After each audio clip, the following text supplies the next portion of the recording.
I was 13 when my life changed. I was 15. That's when the things changed for me. I was 6.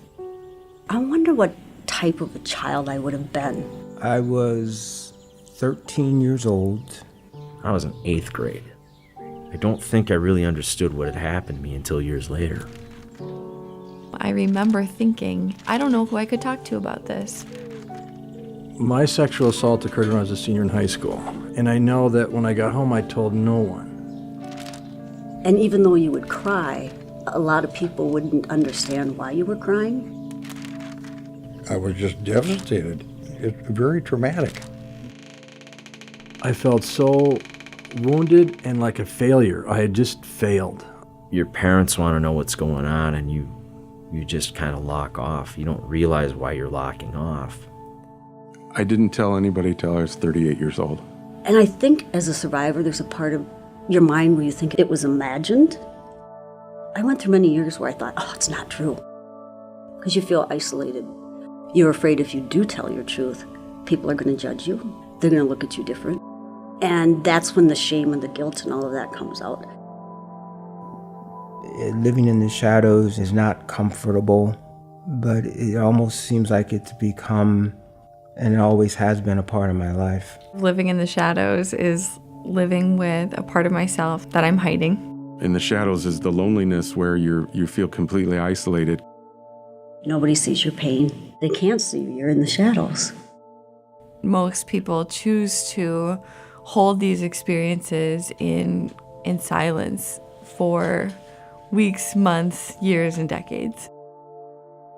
I didn't know until 38 years later how much it hurt. All the years I've been telling myself, it wasn't that bad, it wasn't that bad, I was denying what it did to me. Even after all these years, you still have no validation.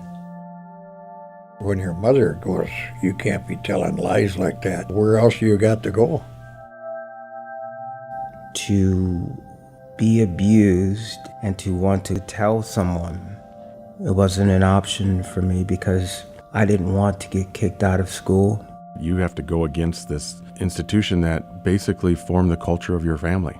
I felt like I was looking straight up the highest mountain you could ever look at. You feel like you're outnumbered, for sure. You're definitely outnumbered. I didn't feel like I had anyone that I could tell. I thought somebody was going to do something. I thought somebody was going to interact. I thought someone was going to intervene or do something or say something or just ask me one time. The words don't come really easy to say how bad it hurts because the words aren't there. They don't want to tell anybody. And if I could give anyone a word that they should take to heart, is the first person that they need to talk to is themselves. I would tell survivors that they have choices. You can choose if you want to speak out or if you don't want to speak out. You could tell someone one-on-one in person, or you could share it in a letter or an email or a text message. Oh yeah, don't hold back. I believe you. That's number one. Now you got to take step 2. Something happens when you do finally tell it. It's almost like a freedom. It was never your fault. None of it was ever your fault. If you feel alone now or at any point in time, that loneliness will be broken at some point in your journey.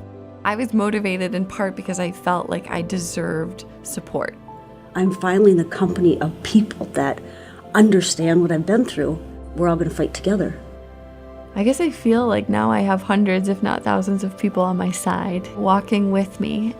There is power in knowing that other people are moving forward with their lives and they're not going to let this define them.